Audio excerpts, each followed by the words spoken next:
This is The Situation Room, the home of hard-hitting political commentary and penetrating insights about the state of the nation. This is a talk radio experience like no other. The Situation Room, a place for hard truths, debates, and elevated conversations. The Situation Room, witty, political, engaging, deep, controversial. In the room, we have C.T. Muga, researcher, academic, seasoned political observer, a fountain of wisdom in these politically uncertain times. Ndu Oko, Nigerian by birth, Kenyan by choice, communications expert, Pan-Africanist, a truth seeker and believer in people power, and Eric Latif, agent provocateur, the man in the chair, seasoned journalist, news hound, a man who believes in punching up, not down.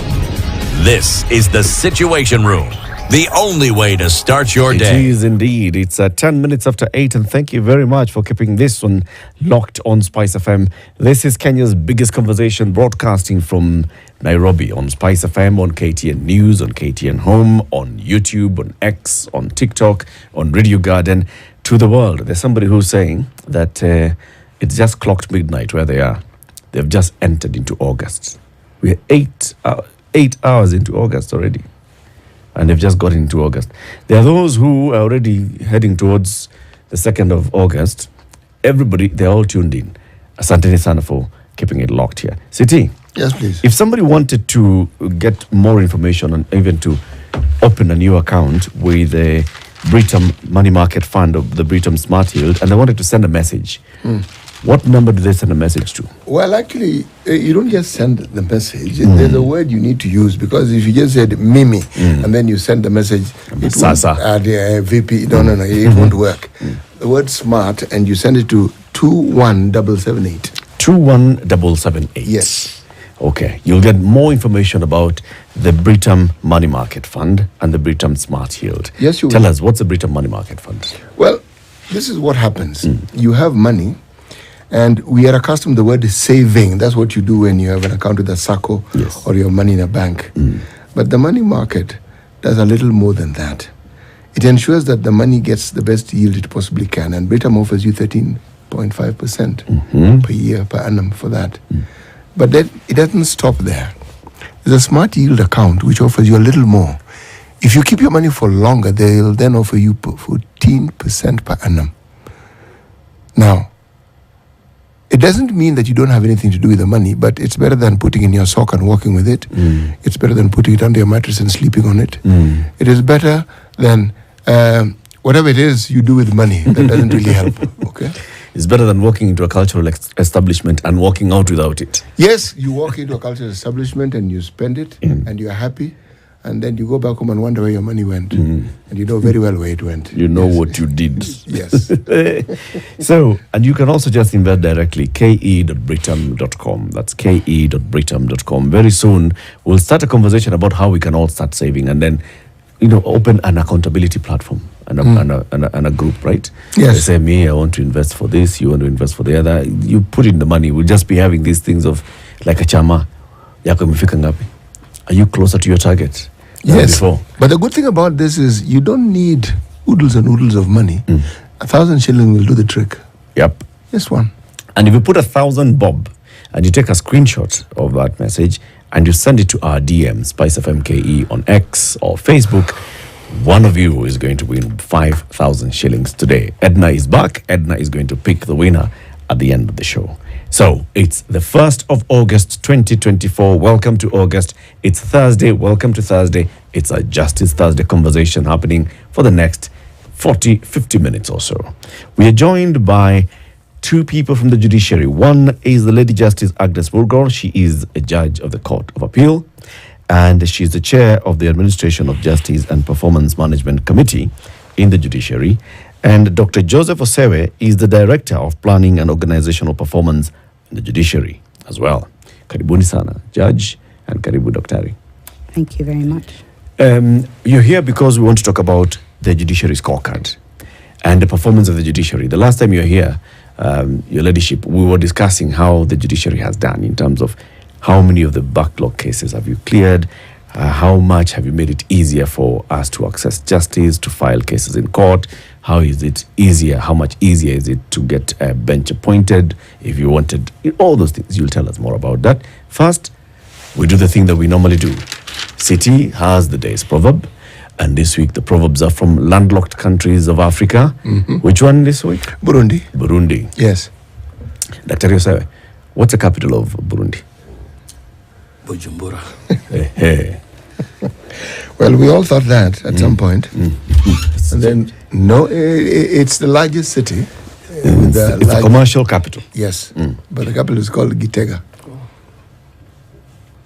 Like if you ask many people, what's the capital of Tanzania, they'll tell you Dar es Salaam. It is not. It's changed, yes. It's Dodoma. So, Thank you. right. Today's proverb. Today's proverb. A visible stone does not harm the hoe. A visible stone does not harm the hoe. Dr. Osawe, again, I start with you. You know, we are going in seniority here. Unfortunately for you. I think What's your interpretation of this proverb? Judge is more senior than me. So we start with you, then we go up. When you are digging and you can see the stone, so chances are that you are not going to land the hole there. Yes. So it will not harm it. So you will probably look for a softer spot as you're digging. That is my basic interpretation to it. Thank you. What do you think the Burundians are saying? What's the message?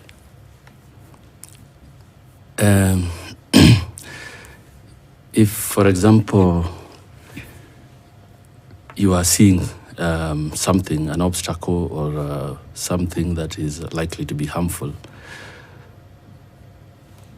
you don't need to spend a lot of time on it. You need to focus more on things that are not directly visible. Yes, to you. Yeah. That's a good one. All right. In our bottom-up principle, we are starting from the bottom, now we go up. Your ladyship, what's What's my take on that? Yes.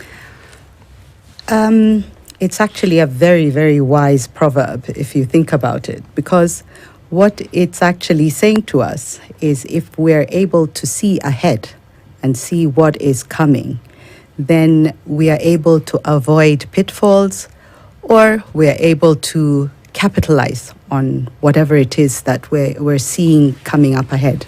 And that way, we can avoid having to, destroy or hurt ourselves as people, or even that hoe. We will not destroy it in the process, and that way we will continue to have a hoe with which to dig the shamba. Very well. You've both prosecuted it very, very well indeed. Yes. See, the beauty of Proverbs is you actually can't be wrong with your interpretation. True. Because we're actually asking to tell us how you relate to it, and you've both done an excellent job. Thank you. Asante sana. So again, starting with you, Judge.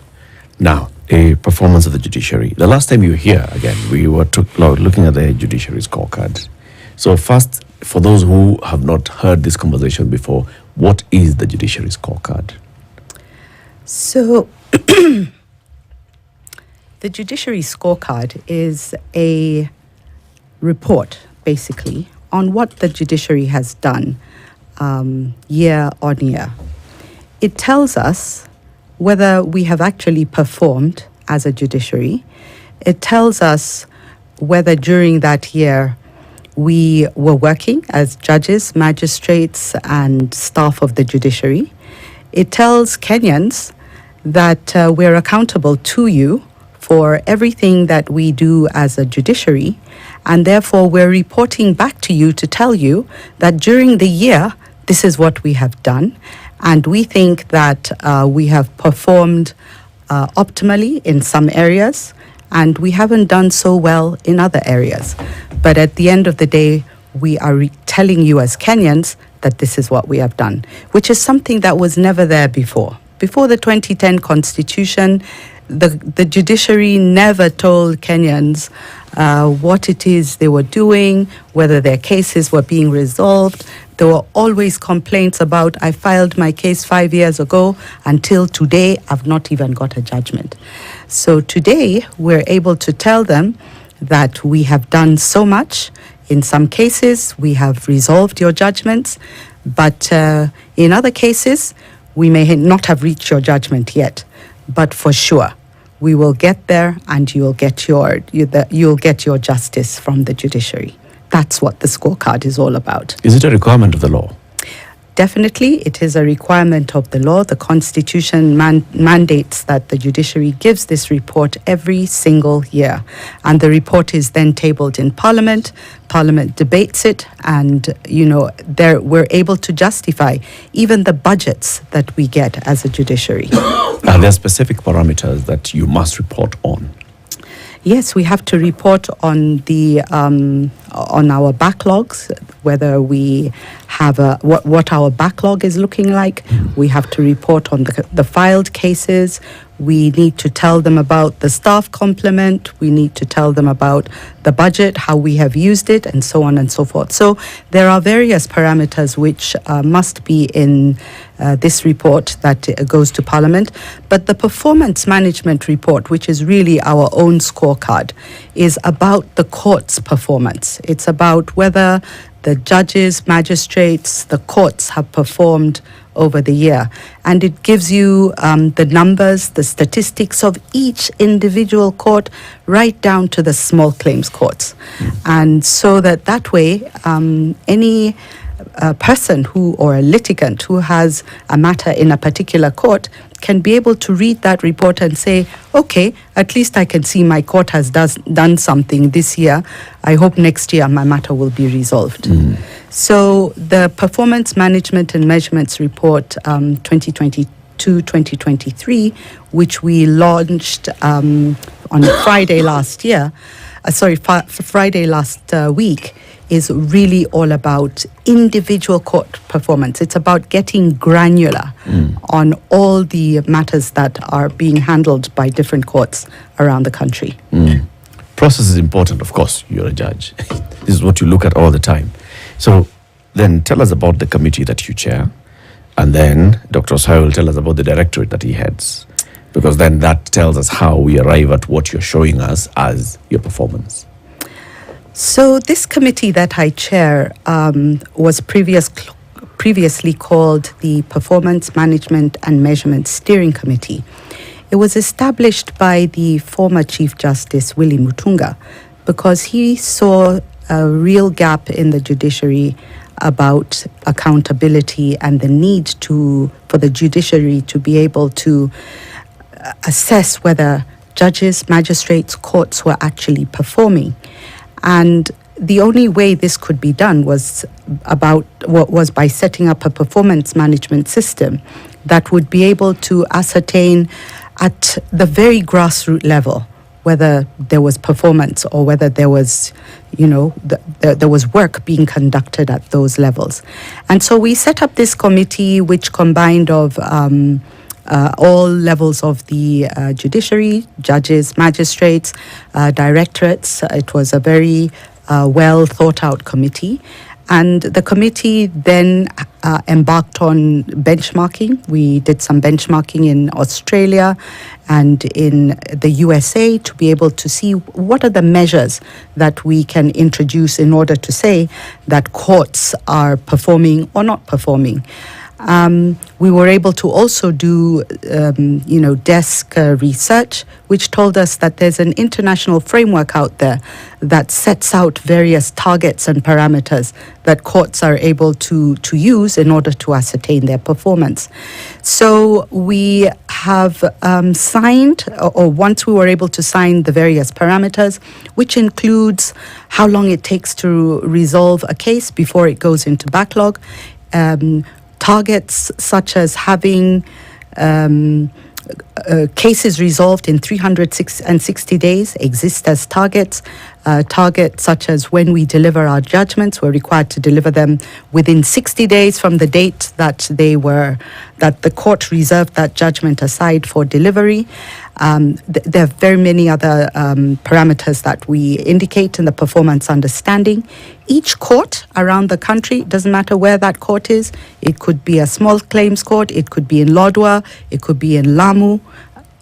Each court must sign a performance management understanding.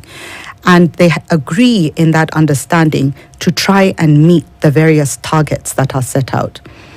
We also are able to set up, we were also able to set up in the time a way of collecting data. So every single day, when we hear our cases, we submit data on what happened to that case that day. So you can't just have your case come up for hearing and then nobody knows what happened to it that day. Data is submitted back to Depop, to our directorate, and that data will tell you whether that case was finished that day, whether it was adjourned, who adjourned it, why it was adjourned, and so on and so forth. So this data is collected from all around the country. So with the use of our data and the targets, we're able to then ascertain what the court performance looks like. And we actually also go to the ground to be able to say that this is where how we're able to ascertain those results. So the performance committee is able to provide measures by which the judiciary can manage its budget, its planning, its performance across the year. So Dr. Joseph Sewe, as the Director of the Planning and Organizational Performance, you, I presume, are the engine of the committee that the judge chairs, right? Yes. And you're the ones then who look at all the data that's coming in, evaluating the performance on a regular basis, Yes. and then also starting now to compile the report Yes. that comes out that you launched last week. Yes. How's it looking? What did you score? The overall score was 97% this time. Previously, it was at 93%, so that was a great improvement.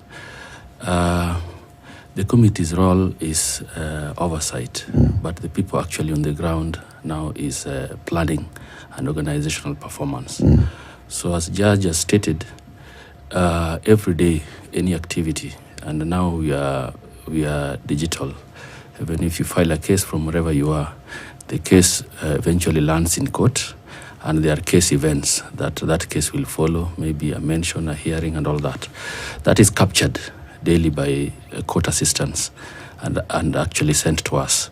So that is the data that we collect that informs the decisions that are made at the committee and at the higher levels. Basically, my department is comprised of statistics and research. We do research also. We also have performance coordination, the ones that feed directly to the committee. And we also have a department that deals with quality assurance. Mainly what they do is surveys and also setting up management systems. So when data is collected on a daily basis, then at the end of every month, we get the monthly returns. And then we compute the various indicators.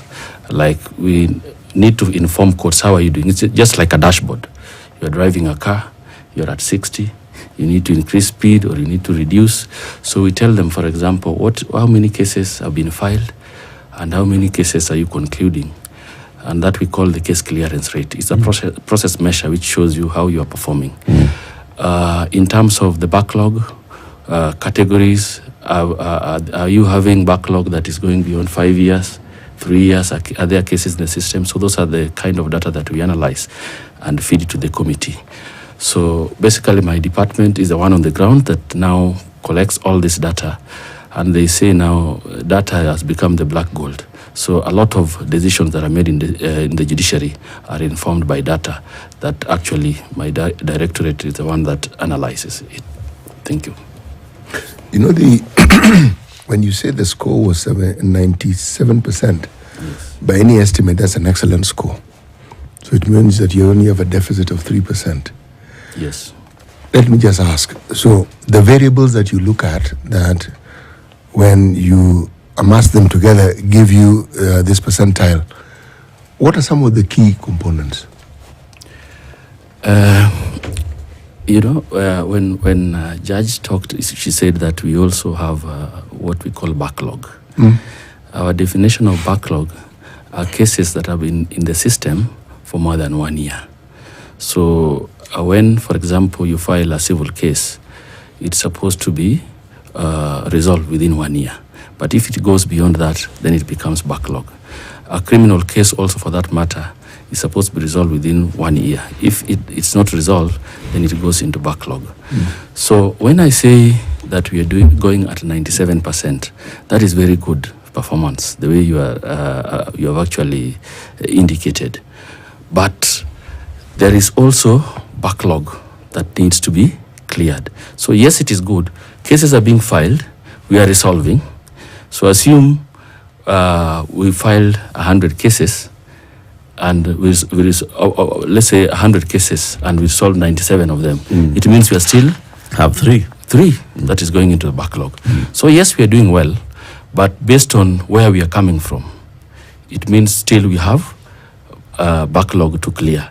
So that is what it actually means. We are doing very well, but still we are coming with backlog that has built up, and also now that we have opened the doors for filing cases, even from wherever you are using e-filing, more cases are also being filed. So that's the situation we are in.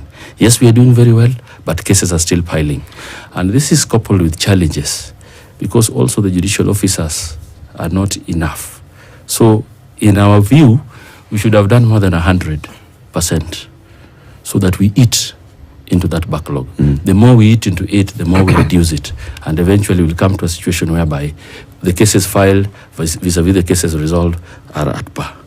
Are we saying, I've heard you mention this, but are we saying that because of all the effort that the judiciary has made, the efforts to create more awareness of the services that are being offered, even the alternate justice system mechanisms and so forth, are we saying that this has increased the appetite of the citizenry to take their matters? You're nodding. Of course. And I haven't completed the sentence, which means... Of course. So is this a good thing? It's a good thing, because now people can access justice. One of our measures is how they can access justice, whether physically or virtually. Yeah. Now, you see, we had a scenario where litigants or advocates had to go to the physical courtroom. But now you can file the case from wherever you are.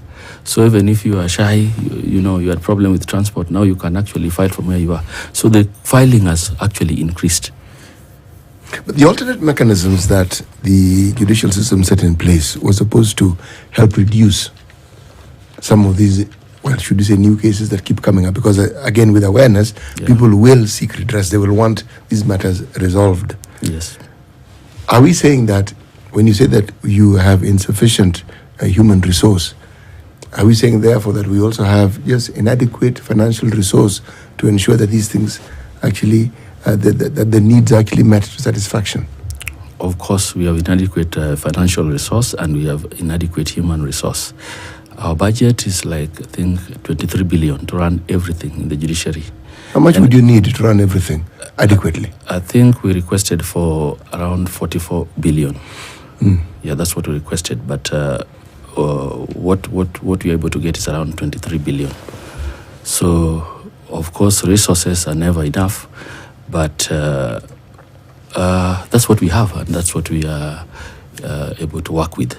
But that's why now we are becoming innovative enough also to use what we call virtual court system. Yeah.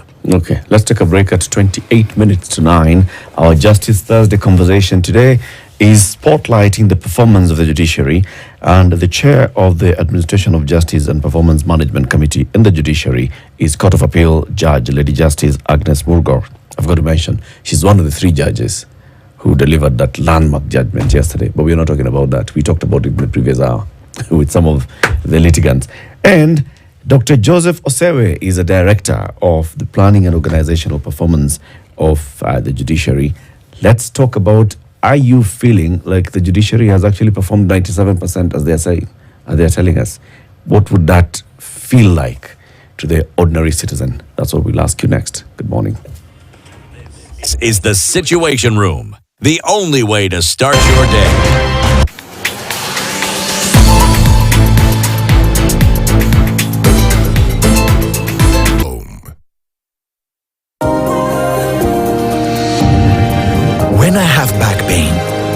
for 2 tablets of Panadol Extra. It's boosted by caffeine for fast relief of strong pain. Try Panadol Extra for fast and effective relief from strong pain. At Standard Talanta Academy, a collaboration between Talanta Institute and Standard Group, we are forging the next generation of media moguls, driving economic transformation and shaping the future. Introducing our flagship program, the Media Mastery Course. From TV and film production, photography to digital journalism, we are about action. Our hands-on approach means you will be creating, producing and innovating from day one. But we don't stop at technical skills. We empower you with life and entrepreneurship skills. And with Standard Group, home to KTN, Radio Maisha, Spice FM, Vibes Radio, The Standard Newspaper, and more, you'll have unparalleled access to real-world experience and opportunities. Enroll now and ignite your journey in the heart of the creative economy. Visit www.talanta.ac.ke or call 0724 468 468 for more information. Standard Talanta Academy. Unleash creativity.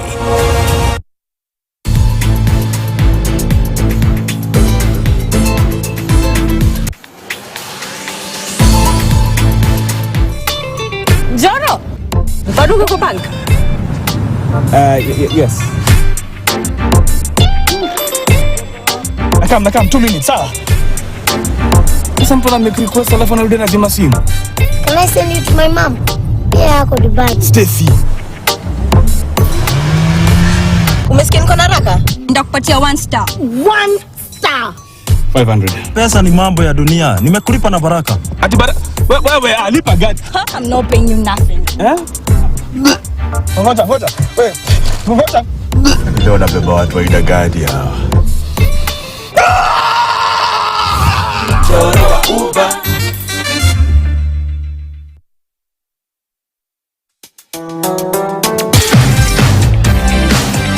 Mornings done right.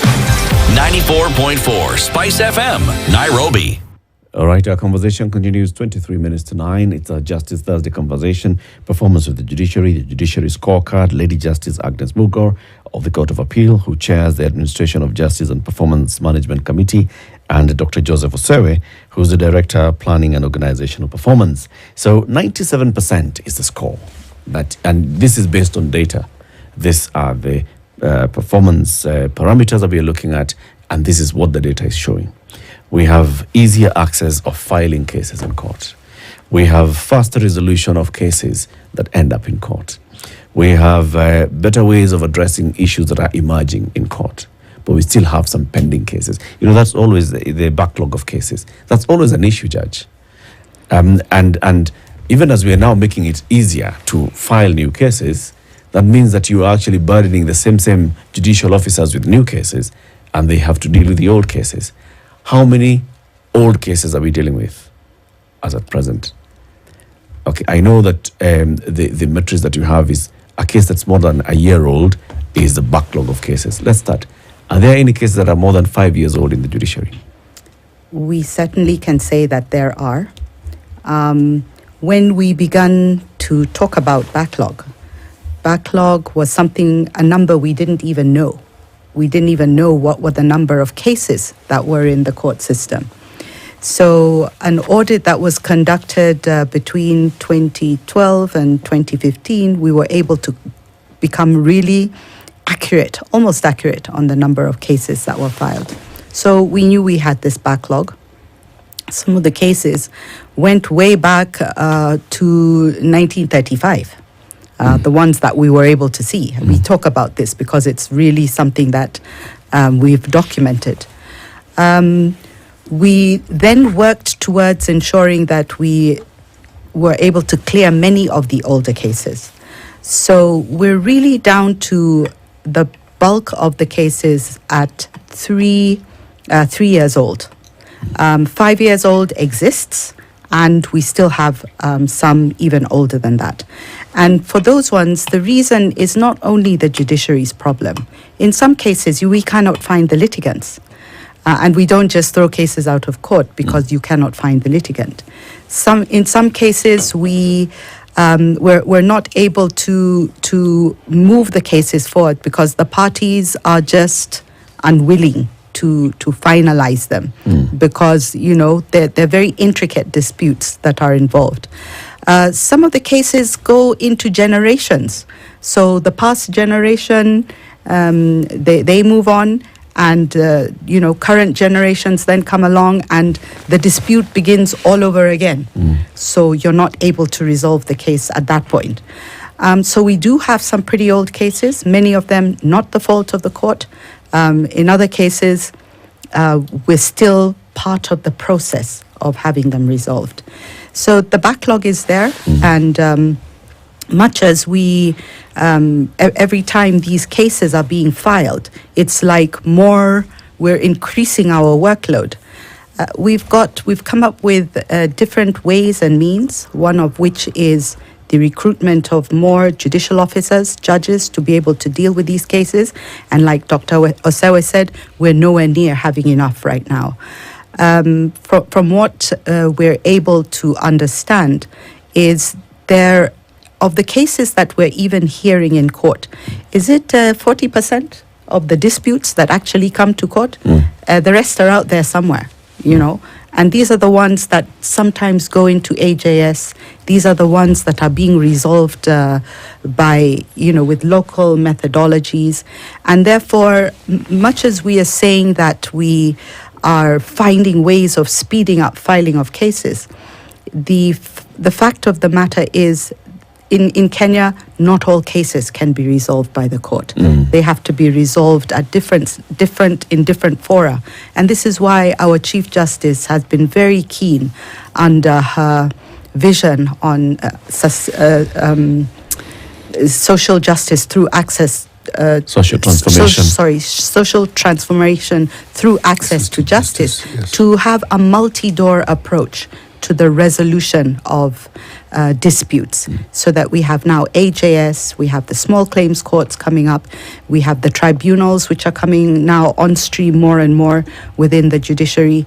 And in this way, we are able to deal or meet our citizens, meet the Kenyans at their point of need. And I think that's what this whole process is all about. What's the principle in the judiciary of dealing with some cases? As you know, what's always been said, justice delayed is justice denied. There's some cases that people will say they end up in court, but some of the litigants will then keep bringing up frivolous issues to delay a case. And like you've said, you will not throw away a case because of some of these issues, but then that ends up hurting one of the parties that's in this case. What's the principle in the judiciary to actually make sure that everybody gets justice? The underlying principle is that everybody must have a right to be heard. So, and this is our Article 50 of the Constitution. So you have to weigh it out between the parties. So if you have, for instance, one party who continually employs delaying tactics in ensuring that their cases are heard. Sometimes they show up in court, other days they don't show up. Sometimes they change their advocates midstream so that, the case can't proceed on a particular day. These are all tricks. We know them all. And we have appreciated how they're played. So that, when you've strung out your delays far too long and your record is clear, the proceedings are very clear on the manner in which these cases are being delayed, ultimately that judge, that magistrate must say, this case must proceed. And it will proceed on X day. And you have been given fair warning as all the parties that the case is going to proceed. All the hearing notices have been served. The advocates have been served. Everybody's been served. And on that day, if by any chance, another excuse comes up, the judge or magistrate will say, well, it's been 2 years and we've heard all of your excuses. I think you've run out. They've run out now. Today we're hearing this case. In many cases, the party who is aggrieved by the decision will appeal to the next court, to maybe the High Court or the Court of Appeal. we are a court of record, or the High Court or the courts of equal status are equally courts of record at the appellate stage. And so we just read the record. And if the record looks like this delay has been strung out long and hard, the day for hearing came, that is the decision that we will make. We will uphold the court that rendered that decision. So it's really about keeping justice moving. We cannot delay justice because one party is not willing to proceed. And so it's balancing, making sure both parties are heard, and ultimately that justice is served. Dr. Sarah, is the tracking mechanism able to pick out some of these issues? Are you able to see that this, because just like the judge told us, every day there's a report that's filed that shows this is what happened in this courtroom? Is the system able then to pick out and see there's been, a kind of a trend here with this particular case? And what do you do with that? Yes, thank you very much, Eric. They say that if you want to improve, measure it. So we actually measure case events. Every event that happens in court, we look at it. For example, I provide data on adjournment rates. How are you adjourning your cases? Per individual judicial officer, we are able to tell that, and overally. And in the report that we just released, there were around 2 million case events, and 9% of those case events were adjournment. So we are working towards no adjournment policy. It's not possible, but we need to move towards reducing adjournments as much as possible. So that is, from the data point of view, what I provide. And not just for the judicial officers. What are the reasons for adjournment? Is it from our side, the judiciary side, or is it caused by the advocates? So we are also able to provide that data, that the court was not sitting because of this and this. The court was not sitting because the advocate was not available. The court was not sitting because the judicial officer, for example, went for a training and all that. So we are able to give that data, monitor it daily, and provide it when required. Whenever one talks about data, one looks at the 87% and one is happy. But then one must also look at the 3% and ask what it means. Because yes, we may have completed, if you're looking at just cases in terms of the numbers, you can say, well, 97% of these cases have been looked into, and yet the 3% contains or comprises of cases that are of great import, and these are the ones that haven't been settled. If you look at the cases or the case records that we have, what is the prevalence rate? What is it that you see as a commonality? Is it land? Is it corporate law, people who have issues with each other regarding businesses? Is it issues of inheritance? What is it that take the longest time in the courts?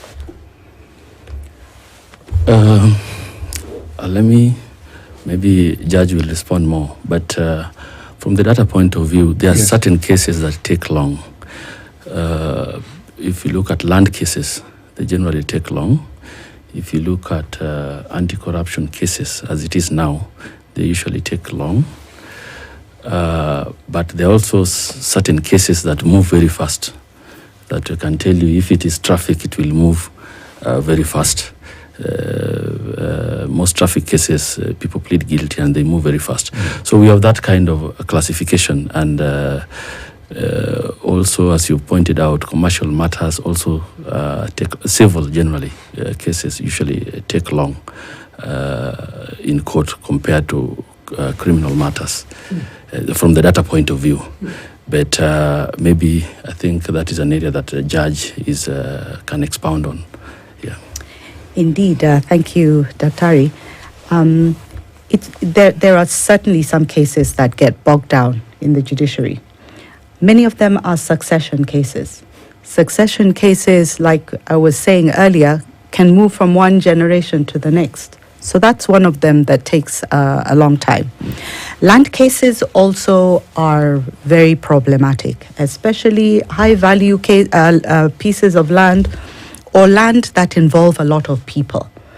We've now got many of these cases where people come back to their land and they find that you have uninvited guests. Visitors. Yes, on your land. And so those ones take quite a while because you then have to deal with all the individuals who are involved.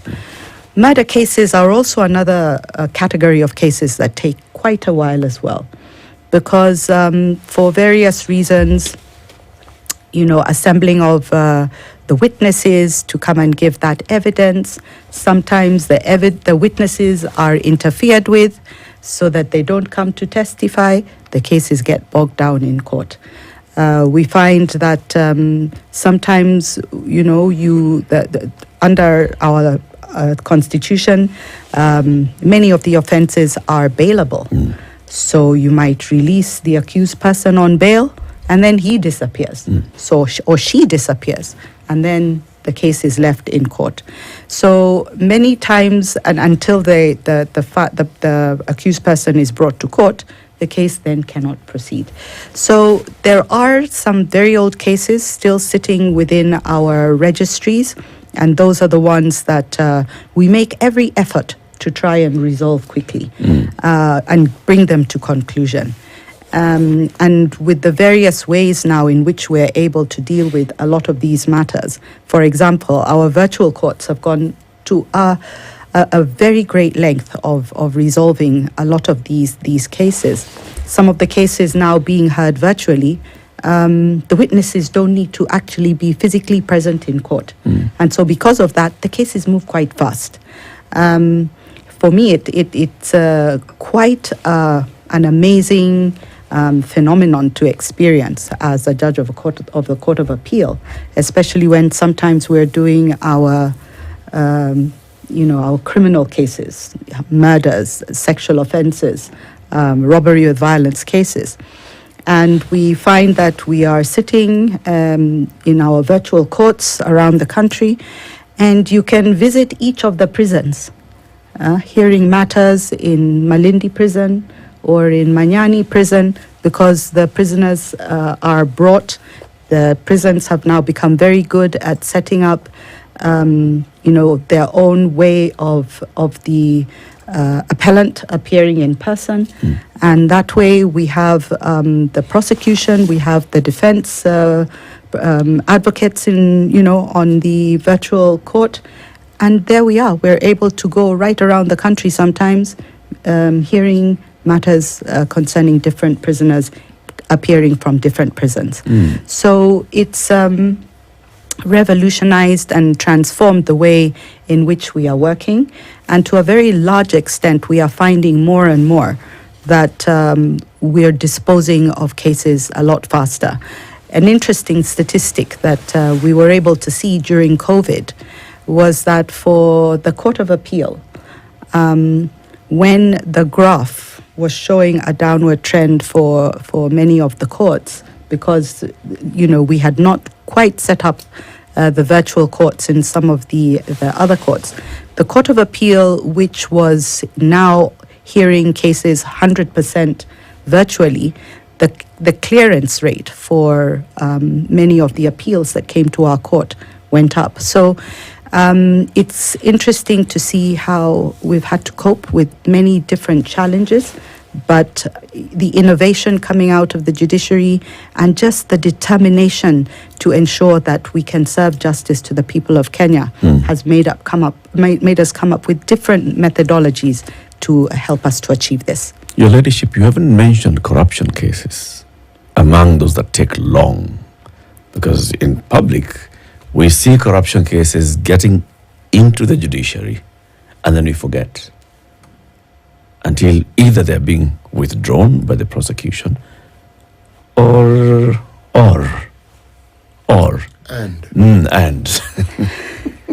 make a comment on that, on the perception that the judiciary is where corruption cases go to die. I would not wish to say that is what is all about corruption cases. And Eric, I didn't mention them because Dr. Sewa had already mentioned them as he was listing down some of the cases that take long. Corruption cases are very complicated cases. There are cases that involve a lot of, sometimes witnesses, sometimes they involve, and in many cases they involve a lot of documentation. They take a lot of time. When you're doing a case where you have to analyze the documents and you need a witness to be able to go through that evidence, we can't work on speculation, we can't work on accusations, we have to go according to the evidence that is available. As to why many of them do not reach conclusion, we don't prosecute the cases as the court. We hear them. We hear and determine them. We're always ready to hear parties who come before us. Many times we're left asking for the parties to show up because they have not attended court on a given day.